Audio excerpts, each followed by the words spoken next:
Hey, Patrick. Hey. Hi, everyone. So it's another Thursday night, live from Worcester at the Worcester Tea Party. I want to thank you all for joining us. And in light of the last email that went out and the confusion it may have caused, no, Senator Warren will not be here speaking to us. If you were concerned about that, I really, well, I'll just have to work harder next time. So, of course, we're going to be talking about the struggle to preserve our Second Amendment rights. We're going to be talking about what is going on in our Commonwealth and how each of us has a role to play. We have an exciting lineup of speakers, actually more speakers than we've almost ever had on any topic before here at the Worcester Tea Party. That was applause on that. But let us get started in our usual way. If I could have everyone be upstanding, and Tiffany lead us in the Pledge of Allegiance. To the flag of the United States of America, and to the republic for which it stands, one nation, under God, indivisible, with liberty and justice for all. Amen.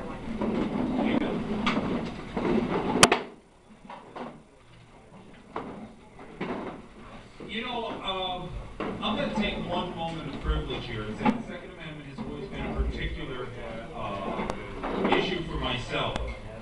My father and I were shooters. My father was a man who survived polio, and he wasn't involved in a lot of sports because he could not walk.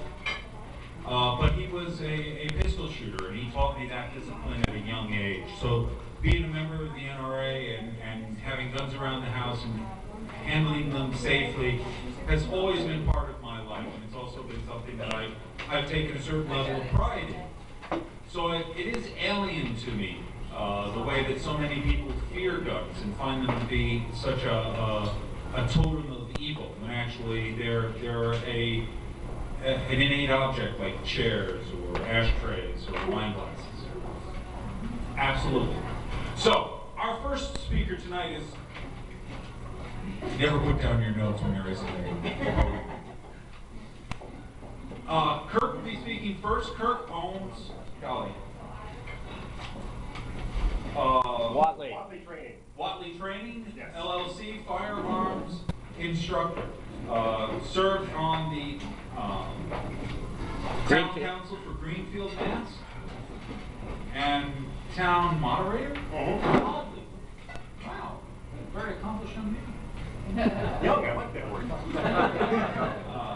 He is a regular on WHMP 1400 AM. Almost as famous as I am for being on 830 AM.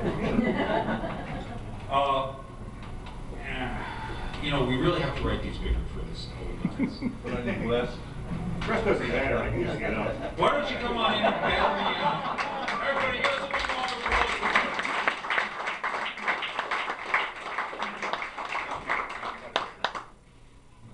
him. All right, usually I don't use microphones. Can you hear me in the back? Yes. Can you hear me over there as well? Yep. Excellent. All right. Put my eyeglasses on here so I can see what I'm talking about. Wrong goes. No. As I was introduced, my name is Kirk Whatley. I am the owner of Whatley Training, LLC. We are a firearms training company. As a matter of fact, I just did a NRA pistol class on Saturday. I had 4 students in there, 2 that never fired a gun before. Between 4 of them, we went through 600 rounds of ammunition. That is training, and I'm serious about that number. 22, 38, 9mm, 45, and then I brought up my AR to demystify people gun that blows yourself and kills people. So we have a lot of fun with that. I'm going to make an not prepared comment regarding the previous speaker talking about not understanding why people don't like guns. I get why people don't like guns. And also, the reason is if you live in a city, think about this for a minute. How do you see guns? You see violence, you see thugs, you see criminals, and who stops them? The cops stop them. The cops have guns. You have no need for a gun because a cop is no more than probably a couple stone throws away. So you don't see the need for it when you live in the city. When you live in a suburban area or in the country, like most of us do, it's a tool, as someone said before. We grew up with it, we respect it, we understand it, and it's something that we've always had in our lives, and we get it. So that's where the disconnect comes, and it kind of leads into what I want to talk about. And I also want to add a quick comment. I'm so thankful that I'm not following Dave tonight. There's no way I can match his enthusiasm.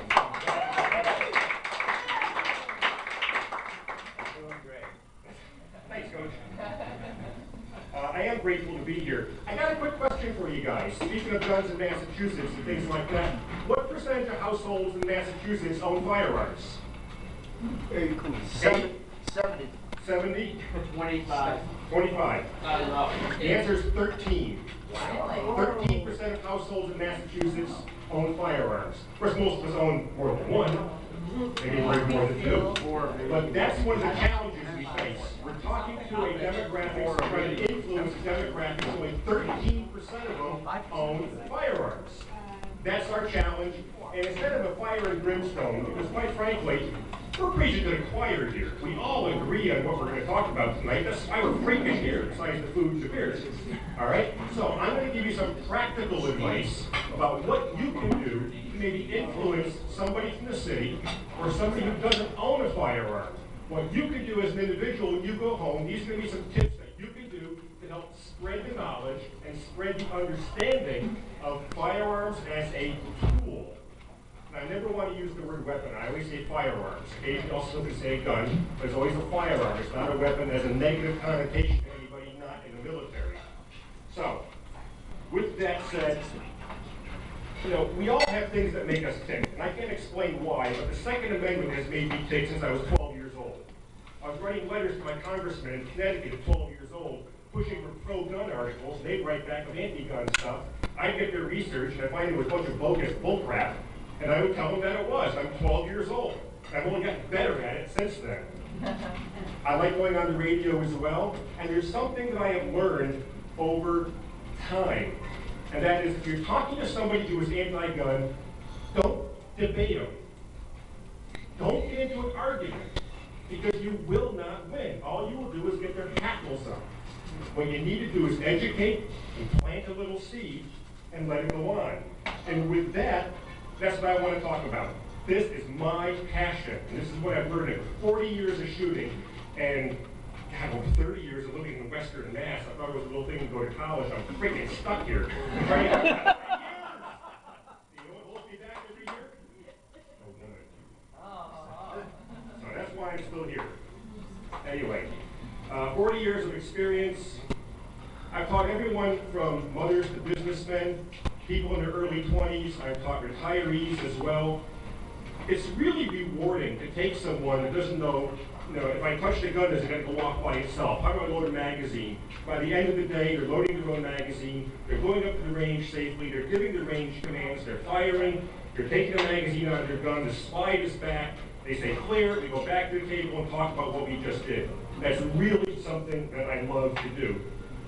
But I start off the class asking my students, why are you here? And I hear a variety of things. I hear, well, I want to learn gun safety. My boyfriend, my husband has a gun. I just want to be safe around him and something like that. But one thing I never hear, that I always bring up, is that as this meeting's theme tonight is the Second Amendment, it is your God-given right, secured by the Second Amendment, to own a firearm.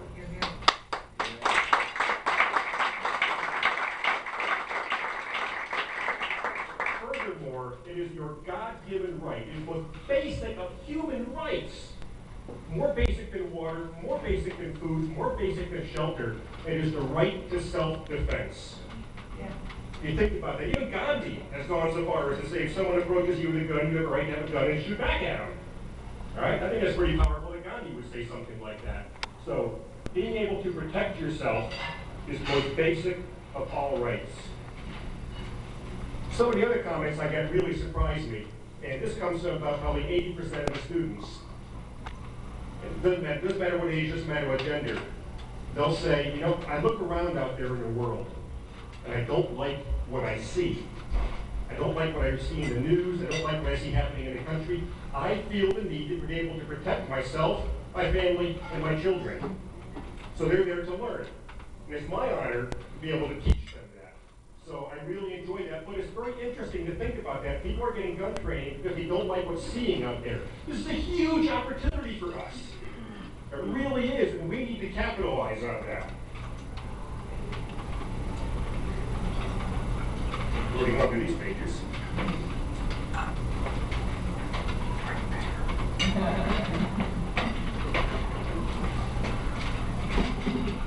One of the things I found that really works is with the students and with anybody else. People approach me knowing that I do guns, and they'll say, teach me something, and I'll bring them to the range. And so I'm inviting you guys, if you know someone that has not shot before, that has expressed even a little inkling of interest, invite them to the range. They go there, but the first thing that they want to know is that they're safe. So as a practical tip, when you bring someone to the range, do everything you can to make sure that they know that they're going to be safe. This gun is not going to fall off the table, discharge, and kill somebody. All right? And this gun, they can look at it and they can tell whether it's loaded or not. Safety is a huge, huge factor with people, and they want to know that. And this one sounds really simple, but I've seen it firsthand done at the expense of the person who just wants to learn. When you bring somebody out, don't hand them a 12 gauge with turkey load. I've seen people do that. It's not nice. All right? If you go out there, if you have like a Ruger SR-22 or a Smith & Wesson 22A, you shoot at 22. Or maybe you have a Ruger 10-22. You go plinking with that. And as better also, bring reactive targets. Those shoot and see targets. People that have not shot before love to shoot and see little, boink, there's an orange dot. Hey, I hit it. Yeah. It's success to them. And the other thing too is when you set something up for a newbie, set the target up 6 to 8 feet away. Because in the real world, if you do need to use your firearm, you're about this distance away. You know, so there's no need to be shooting a pistol, 20, 30 feet, 40 feet, 50 feet, unless you just want to see if you can hit the target. But especially for the new person who's shooting, set it up close. Let them feel success. Let them feel good about what they're doing. And that's going to be very key. And talk to them also. When you're done with the magazine, come back to the desk, and where your guns are set up and the ammunition is, and talk to them. What do you think? What do you think about the recoil? Was it fun to shoot? What was your reaction? Was it what you thought it would be? Get them talking. When people are happy about what they're doing, they're shooting, they're hitting a target, and they're experiencing something and they feel safe, they're more open to understand why we like to shoot, why we like our firearms. And then you can begin to get into the conversation of the stupid laws that are out there. For example, what I do in the class is I bring up 322As. One's got the factory grips on it, and the other two have got those wooden 2x4s that the Commonwealth of Massachusetts says that you have to have, okay? Now, as I know it anyway, maybe somebody will correct me, but as I know it, Massachusetts state law says that the average 5-year-old should not be able to grasp the grip of a pistol, reach around and pull the trigger, which is why we have these massive dome blocks on the grips. We've got a 10-pound trigger pull if you buy it from a brick and mortar FFL. If you buy it used, you buy it from somebody else, it doesn't matter. And I tell the class, I bought this 22A right here. It had this wooden block. I still have it. I can't believe the size of it. But at the same time, I bought the factory grips. Even before the ink was dry, I popped 2 screws off, took the wood off, put the real grips on, and I was good to go. And it was legal because I did it. But I couldn't buy it that way. And that's an introduction to the stupidity of some of the Massachusetts laws that are out there also. So you begin talking to them about the laws that are out there, how criminals are not going to obey the law. They're a criminal by nature. So you talk about that as well. You bring it up conversationally. Don't start lecturing at them, because people don't like being lectured at. But you get them engaged in conversation, you get them thinking about it. You're planting seeds in the mind of these people. One of the best joys that I had is in Amherst. I'm not going to mention the poor fellow's name, but there's a Mr. Liberal in Amherst. And if you know Amherst, being Mr. Liberal is a freaking reach out there. Okay? I mean, they fly the UN flag in front of town halls. It's a nuclear-free zone. They've got a sister city in Russia and all that kind of stuff. You know? And it's a sanctuary for illegal immigrants. So for someone to be called Mr. Liberal, kind of goes out there. All right? Well, a bunch of his friends, it took 6 months, but convinced him to come out shooting with me. And so all of us went out. I started him off low. We worked our way from a 22 pistol up to a 10-22, and he loved it. He absolutely loved it. Loved it to the point that there were Facebook pictures of him shooting the gun posted on his account. And that he can only help for that. Let me tell you, he was shocked at the reaction that he got from his friends because he was handling the gun. Oh my God. So that was very enlightening to him. He wanted to go out again. So I brought some of my larger guns because he asked for it. And by the end of that shooting, for those that know, he was shooting a Mosin the gun and absolutely loving it. I had a lip saver at the end of it though. That made it a little bit better for him. But the main point I want to make tonight, all the resident knows, is that we have a job to do, and it's an uphill battle. 13% of households own a firearm. This is a gun-unfriendly state, fourth from the bottom in the country, in Massachusetts. But hey, we're not Connecticut, right? We're working on it, though, I'm sure. So you're going to hear a lot of fire and brimstone tonight, a lot of raw meat, and it's all good stuff. That's why we're here, really good stuff. But I'm going to ask each and every one of you, when you go home over the weekend, over the next month or something, take somebody that has talked to you and have a little inkling of shooting and bring them out. Make them feel comfortable, get them shooting, and then work on the concept of the Second Amendment, work on the concept of personal protection, and work on the concept of muskets or the assault rifles of the day. All right, if you have an AR, bring them out. The 223's got no kick to it. And with all due respect to the women here, women love shooting the AR.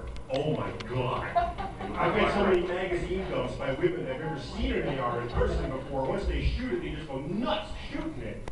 So if you have something like that, bring it out. They absolutely love it. And then the fear is gone after that, and they want to have one in the house. And then they suddenly see this is not the evil gun that's always been portrayed. This stuff's actually fun to shoot. Instead, we begin to turn the mentality at that point. The final note that I want to leave you with tonight is we also have another responsibility. And I tell my students this also. When you are identified as a firearm owner, or you are identified as someone who does concealed carry, you are now the face of the millions, the 11 million people in this country that have concealed carry permits. You are now the face of a firearm owner. Don't be a jackass. Don't be a jerk. Go out of your way to be nice. And go out of your way to educate. Go out of your way not to debate, not to argue, but simply discuss the facts and plant little seeds. It may take some time, but fruition will happen. I represent you, you represent me. Bud, I represent you, you represent me. We all represent each other. There's 11 million concealed carry holders in the United States of America. We all represent each other. We've got a duty to each other. So that's your homework. When you go back this weekend, find somebody, ask them if they want to go shooting, introduce them, and keep working on them, educate them, and plant the seeds. And with that, I'm done. I want to thank you for your attention. And we've got a great list tonight. I don't know who's next.